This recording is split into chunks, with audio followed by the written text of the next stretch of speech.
नमस्कार, आप देख रहे हैं IBC 24। मैं हूं आप सभी के साथ रचना नितेश। बुलेटिन में बहुत बहुत स्वागत है आपका। रुक करेंगे खबरों का।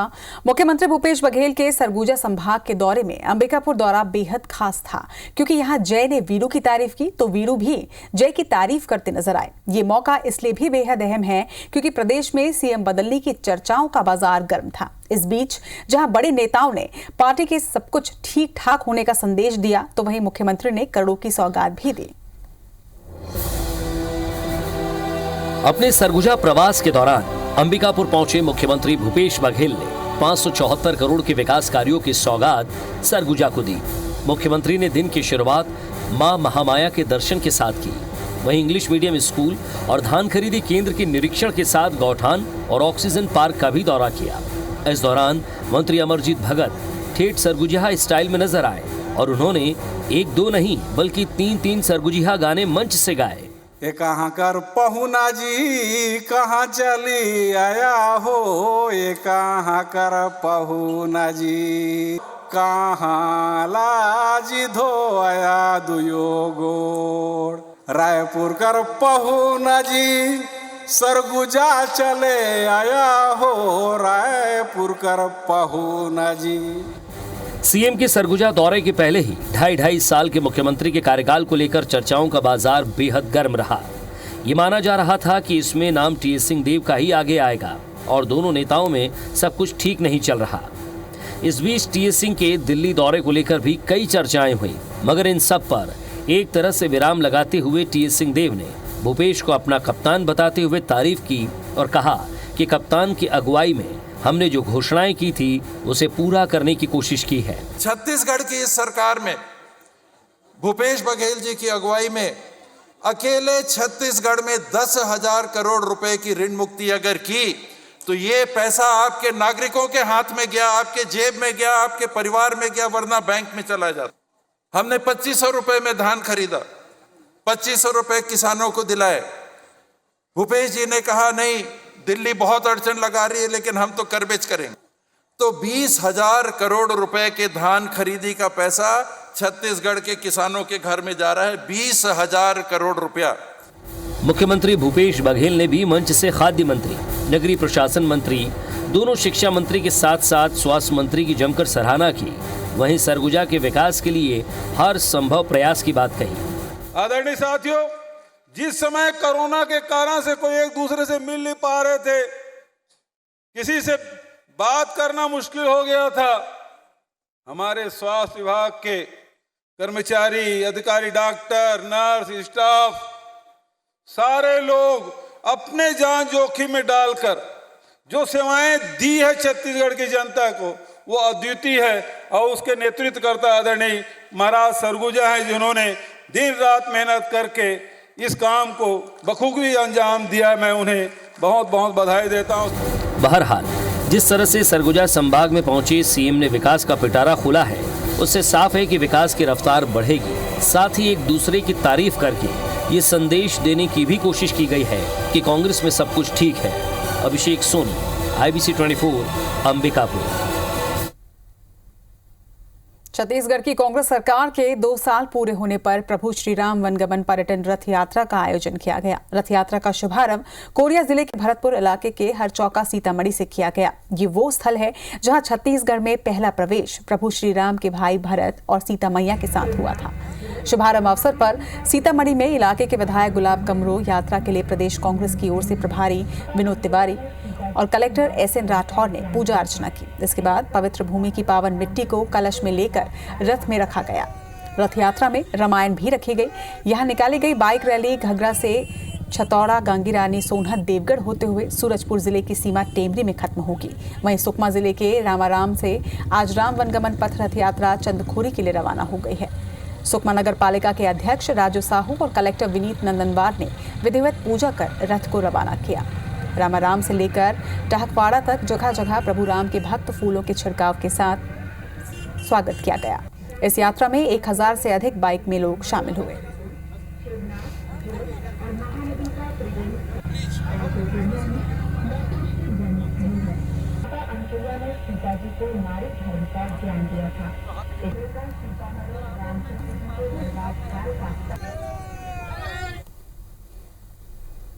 जब भगवान श्री राम 14 वर्ष के वनवास में जब निकले हुए थे तो सरगुजा संभाग के इस हरचौका के पावन धरती में भी उनका आगमन हुआ था। भरतपुर विधानसभा के आप देखेंगे आज करीब 6 जगह में आज ये यात्रा जो निकली है, बाइक यात्रा जिला प्रशासन के नेतृत्व में यात्रा निकली है। इसलिए हम माननीय मुख्यमंत्री भूपेश बघेल जी को धन्यवाद दूंगा। और यहाँ से एक रैली के रथ के रूप में निकली है, जिसमें बाइक रैली निकली है, जो हर ब्लॉक से नए नए लोग और हर जिले से लोग जुड़ते जा रहे हैं। से ये राम वनगमन परिपथ का प्रारंभ हुआ है और लोगों में काफ़ी उत्साह है। शुरुआत में 100 से अधिक बाइक रैलियों ने इसमें भाग लिया। मैं उन सबको धन्यवाद देता हूँ। दिल्ली में चल रहे किसान आंदोलन में अब महिलाओं की भूमिका बढ़ती जा रही है। आज किसान आंदोलन का 19वां दिन है। किसान नेता उपवास पर बैठे हुए हैं और ऐसे में हरियाणा, पंजाब की महिलाएं और दादियों के साथ स्टूडेंट्स भी इस आंदोलन में पहुंच गए हैं। उनका साफ कहना है कि जब तक 3 किसान कानून वापस नहीं हो जाते तब तक वे आंदोलन करते रहेंगे। किसान आंदोलन का आज 19वां दिन है और आप देखेंगे कि यहाँ पर जो किसान नेता है वो मंच पर बैठे हुए हैं, लेकिन अब इस आंदोलन में महिलाओं की भूमिका है बहुत तेजी से बढ़ रही है। यानी कि आंदोलन में अब महिलाओं की भूमिका बहुत तेजी से बढ़ रही है। हरियाणा की किसान महिलाएं हैं, पंजाब की महिलाएं, अब इस आंदोलन में महिलाओं की भूमिका बढ़ती जा रही है। आप ये देखिए कि खेतों में जब काम करते तो महिलाएं कंधों से कंधा मिलाकर काम करती हैं, तो घर में भी महिलाएं मर्दों के पुरुषों के बराबर काम करती। तो अगर सड़कों की लड़ाई लड़नी है तो हम अकेले पुरुषों को कैसे लड़ने के लिए छोड़ दें।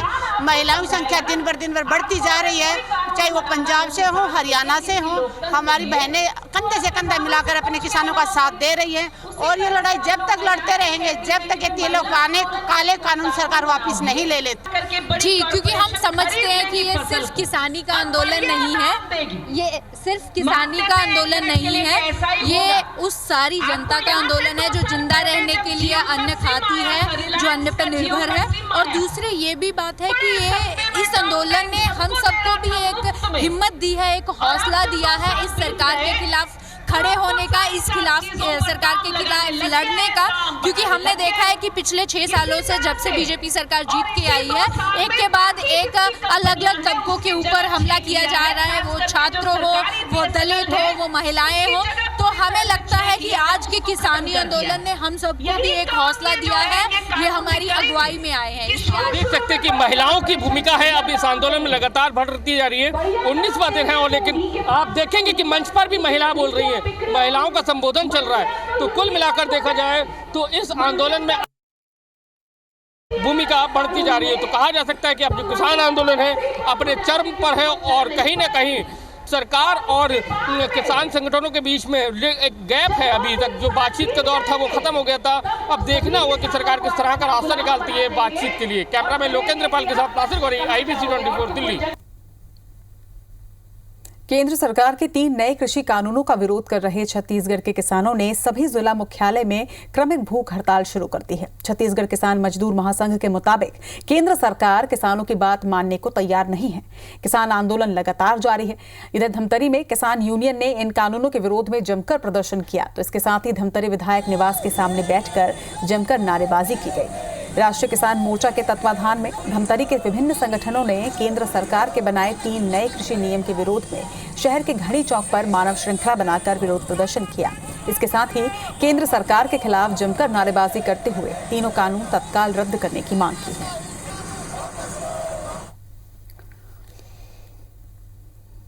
कृषि कानूनों पर दिल्ली की सीमा पर जारी किसान आंदोलन के बीच केंद्र सरकार देश भर में किसानों को कानून के फायदे बताने में जुटी हुई है। इसके लिए भाजपा ने देश भर में प्रेस कॉन्फ्रेंस की शुरुआत कर दी है।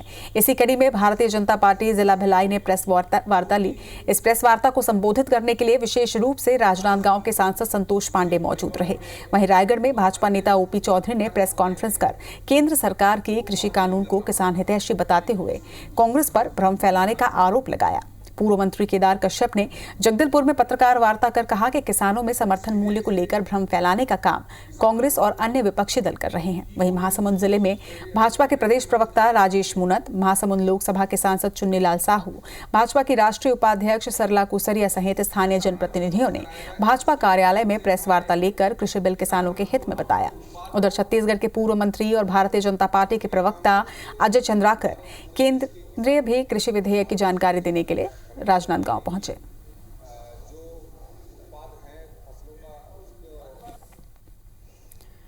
केंद्र सरकार के कृषि कानून के समर्थन में राजधानी रायपुर में पूर्व कृषि मंत्री बृजमोहन अग्रवाल ने अभियान की कमान संभाली। उन्होंने कृषि कानूनों की खूबियां गिनाते हुए कहा कि सारी कवायद कृषकों को मंडी राज के चंगुल से बाहर निकालने और उन्हें उनकी फसल की बेहतर कीमत दिलाने के लिए की जा रही है। मोदी सरकार ने ई मंडी का प्लेटफॉर्म दिया जिससे किसान देश में कहीं भी अपनी उपज बेच सकते हैं। वहीं मोदी कार्यकाल में फसल की MSP 40% से 89% तक बढ़ा दी गई। नए कृषि कानून को लेकर जो आशंकाएं जताई गई उसका भी समाधान निकाल लिया गया, लेकिन विरोधी दल किसान को गुमराह करने में लगे हुए हैं। उन्होंने किसानों से आंदोलन वापस लेने का आग्रह करते हुए कहा कि अभी नया कृषि कानून लागू नहीं हुआ है, इसे लागू होने दें और 2-3 साल तक देखें। अगर फिर भी उन्हें मुश्किल लगे तो वो आंदोलन कर सकते हैं। उन्होंने ये भी कहा कि किसान आंदोलन में उमर खालिद, सरजिल इमाम, बरबरा राव जैसे टुकड़े टुकड़े गैंग के लोगों की तस्वीर किस बात की ओर इशारा करती है, उसे समझने की जरूरत है। बंद नहीं होगी कृषि उपज मंडी, जैसे पहले चलती थी वैसे ही चलती रहेगी। जो निजी मंडियां बनाने की बात आई थी उसके लिए भी सरकार ने सहमति दे दी कि निजी मंडियों में भी सरकारी मंडियों के जैसे ही टैक्स लगेगा। छत्तीसगढ़ प्रदेश पटवारी संघ के आह्वान पर पटवारी संघ अनिश्चितकालीन के लिए हड़ताल पर बैठे हैं। पटवारियों ने बताया कि मुख्यमंत्री को पूर्व में कई बार ज्ञापन दे चुके हैं और उस पर किसी भी प्रकार की कार्रवाई नहीं हो रही है, इसलिए हड़ताल किया जा रहा है। अपनी 9 सूत्रीय मांगों को लेकर रायगढ़ के मिनी स्टेडियम में पटवारियों ने धरना दिया, तो वहीं धमतरी पटवारी संघ भी धरने पर बैठा है। पटवारी संघ का कहना है कि इन मांगों को लेकर कई बार शासन प्रशासन को बता चुके हैं, इसके बाद भी सरकार की ओर से कोई पहल नहीं की जा रही, जिसकी वजह से जिले के सभी पटवारियों को प्रदेश आह्वान पर हड़ताल करने पर मजबूर होना पड़ रहा है। उधर लोरमी में जिले भर के पटवारी आज से अपनी 9 सूत्रीय मांगों को लेकर आंदोलन पर चले गए हैं। बता दें कि 1 दिसंबर को अपनी मांगों को लेकर आंदोलन की पहले चरण की शुरुआत की गई थी, जिसके बाद अपनी मांगों को और शासन के प्रति नाराजगी जाहिर कर 2 दिसंबर से 13 दिसंबर तक काली पट्टी बांधकर काम किया। पटवारियों की इस सामूहिक हड़ताल की वजह से तहसीलों में कामकाज ठप हो सकता है। इससे शासन के साथ ही किसानों की दिक्कतें भी बढ़ेंगी।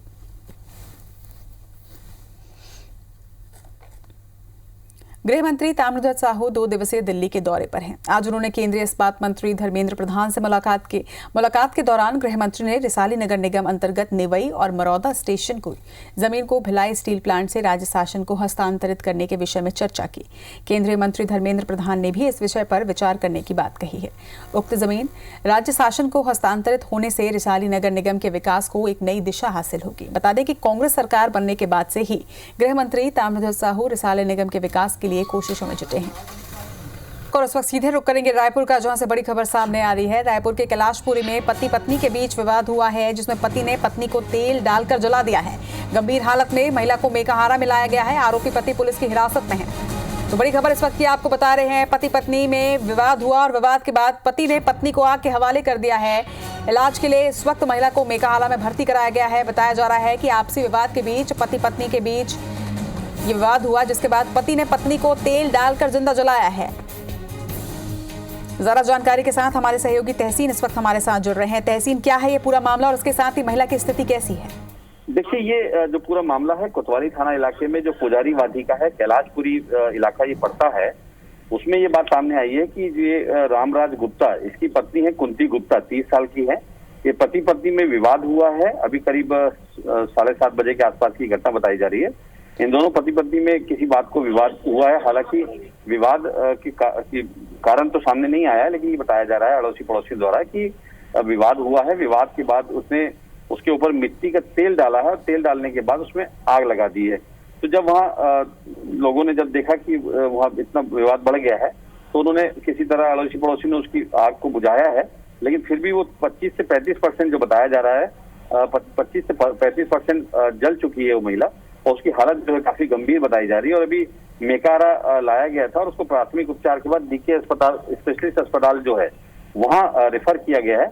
और अभी जिस तरीके से कोतवाली थाना पुलिस ने जो इसका पति है रामराज गुप्ता, अभी फिलहाल इसको हिरासत में ले लिया है और मृत्यु पूर्व बयान के लिए जो है अधिकारी उससे भी बातचीत कर रहे हैं। लेकिन एक निश्चित तौर पे कि बड़ी दर्दनाक एक घटना ये सामने आई है राजधानी रायपुर में कि कैलाशपुरी इलाके में पति ने अपनी पत्नी के ऊपर मिट्टी का तेल डालकर जो है वो उसको जला दिया है। अभी उसकी हालत चिंताजनक बनी हुई है। जी, निश्चित तौर पर क्षणिक आवेश में इस तरीके के विवाद में ऐसी घटना को अंजाम देना निश्चित तौर पर चिंतनीय भी है और शर्मनाक भी है। चलिए, तमाम जानकारी के लिए आपका बहुत बहुत शुक्रिया तहसीन।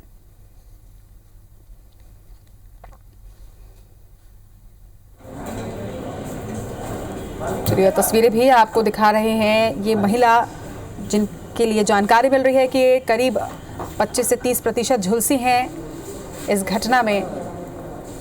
आपसी विवाद के बाद पति ने मिट्टी तेल डालकर अपनी पत्नी को जलाया है और इस वक्त इलाज जारी है मेकाहारा अस्पताल में महिला का।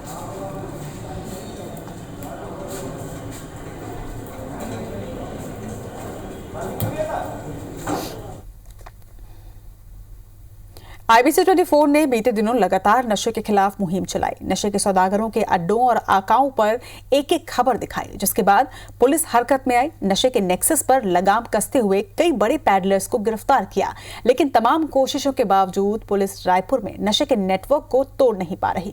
IBC 24 की पड़ताल में एक बार फिर खुलासा हुआ है कि जेल में बंद कुछ गिरोह अपने गुर्गों की मदद से नागपुर से राजनांदगांव के रास्ते रायपुर में नशा बिकवा रहे हैं। नशे के खिलाफ IBC 24 की मुहिम के बाद रायपुर पुलिस की ड्रग माफिया के खिलाफ ताबड़तोड़ कार्रवाई जारी है। पुलिस ने 54 से ज्यादा मामलों में 85 से ज्यादा नशा कारोबारियों को गिरफ्तार किया है। लंबे समय से नशा बेचने वाले कई अपराधी जेल में हैं। माल की कमी होने के कारण नशे की कीमतों में काफी इजाफा हुआ है, लिहाजा नशा कारोबारियों में आए दिन गैंगवार की स्थिति बन रही है। पुलिस के लगातार एक्शन के बीच एक चौंकाने वाली खबर सामने ये आई है कि नशा कारोबारियों के जेल में होने के बावजूद उनके गुर्गे नागपुर से नशा मंगवाकर चोरी छिपे कारोबार कर रहे हैं।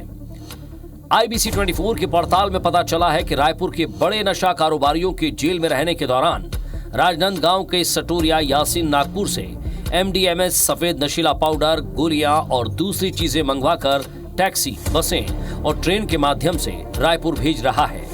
फारूक खान नाम का युवक इसकी डिलीवरी को लेकर इसे कालीबाड़ी, नेहरू नगर, पंडरी, उरकुरा समेत राजधानी के कई इलाकों में पहुंचाने का काम करता है, जबकि जीशान और रोहित नाम के 2 युवा नशे के सामान को रायपुर और माना के छोटे कारोबारियों तक पहुंचा रहे हैं।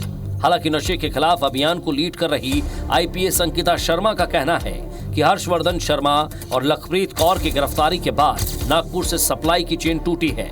ये जो नागपुर वाली आप बात कर रहे हैं, ये हमारे सोर्सेज से हमें ऐसा पता चला था, परंतु ऐसा कुछ खास नहीं है जो यहाँ पे आ रहा है। जो आया था अभी लखप्रीत कौर के केस में, उसमें उसको ब्रेक कर दिया गया, तो अभी तो ऐसा कुछ भी सामने नहीं आ रहा। अभी 100% दावे के साथ तो हम कह सकते हैं कि शहर में नशे की जो खपत है वो कम हुई है, सप्लाई बहुत ज़्यादा कम हुई है, लोगों में डर उत्पन्न हुआ। रायपुर पुलिस के मुताबिक आवक बंद होने से नशा महंगा हो गया है। हालांकि कई कारोबारियों के जेल में बंद होने के बावजूद छोटे बड़े स्तर पर ड्रग सप्लाई होना पुलिस की कार्रवाई पर सवाल खड़े करता है। दूसरी ओर रायपुर के नाइट क्लब, हुक्का बार और ढाबों में पार्टियां फिर से शुरू हो गई हैं। यहां से नशे में धुत होकर निकले नशेड़ी शहर में आतंक मचा रहे हैं। नशे की हालत में आए दिन एक्सीडेंट हो रहे हैं। चाकूबाजी और छेड़छाड़ जैसे मामले तो आम हो गए हैं। नशे के कारण ही रविवार को मैग्नेटो मॉल के नाइट क्लब में नशे में धुत युवकों ने पहले तो लड़कियों से छेड़छाड़ की, फिर विरोध करने पर लड़कियों के दोस्तों के सर पर बियर की बोतलें फोड़ दी और उन्हें लहूलुहान कर दिया।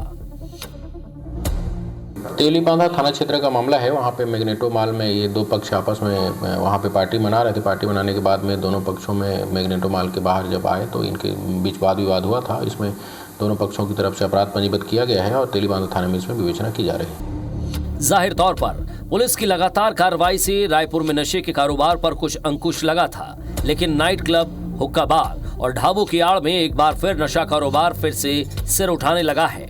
ऐसे में ये जरूरी है कि नशे के खिलाफ पुलिस की मुहिम लगातार चलती रहनी चाहिए ताकि ड्रग माफिया सिर न उठा सके। संदीप शुक्ला, IBC 24, रायपुर। बैलगाड़ी से बारात लेकर दुल्हन के घर पहुंचे दूल्हे की खूब प्रशंसा हुई, लेकिन महज 3 दिनों के बाद ही इस दूल्हे के पहले से ही शादीशुदा होने और उसके 2 बच्चे होने की जानकारी वधू पक्ष को मिली तो पूरा मामला थाने तक पहुंच गया। दूल्हे के खिलाफ FIR दर्ज करा दी गई है। मामला राजनांदगांव जिले के जंगलपुर गांव का है। महज 5 किलोमीटर दूर अर्जुनी गांव में, जहां अमेरिका में काम करने वाले युवक शैलेंद्र ने छत्तीसगढ़ी परंपरा के मुताबिक 11 बैलगाड़ियों में बारात लाकर ऐतिहासिक शादी रची थी। दरअसल शैलेंद्र ने अमेरिका में भी ग्रीन कार्ड के चक्कर में वहीं की एक युवती से ब्याह रचाया था। करीब 4 साल बाद अमेरिका से लौटे शैलेंद्र ने समाज की ही युवती से अपनी पहली शादी की बात को छुपाते हुए धोखे से शादी कर ली। इस मामले में वधू पक्ष की शिकायत के बाद पुलिस ने वर पक्ष के लोगों से पूछताछ की और दूल्हे शैलेंद्र को हिरासत में लिया है। दूल्हे के घर में लड़के के दस्तावेज भी खंगाले गए, जिसमें लड़के की अमेरिकन पत्नी का नाम भी सामने आया है। शादीशुदा है पहले से, ये बात मेरे को पता नहीं था जी। मेरे फैमिली वाले आए फिर मुझे पता चला। अभी क्या बोल रहे हैं फिर आप लोग? मैं नहीं रहना चाहती हूँ यहाँ। इतनी बड़ी, अभी एक दिन में इतनी बड़ी धोखा दे रहा है ऐसा, तो अभी लड़की को पूरा ज़िंदगी जीना है। तो हमको ये समझ में नहीं आता, पढ़े लिखे लोग ऐसा करेंगे तो फिर देश कैसा चलेगा। शिकायत किया गया है कि उनका लड़का का पहले से ही शादी होके वो उसका 2 बच्चे भी है बोलते हुए कंप्लेंट किया गया है। और लड़का जो है यूएस का न्यू जर्सी का रहने वाला है। यहाँ से वहाँ पे रेस्टोरेंट में चेफ का काम करता है। तो इसी के अंतर्गत हम लोग अपराध कायम किया गया है। इसी के साथ इस बुलेटिन में इतना ही। मुझे दीजिए इजाजत। नमस्कार।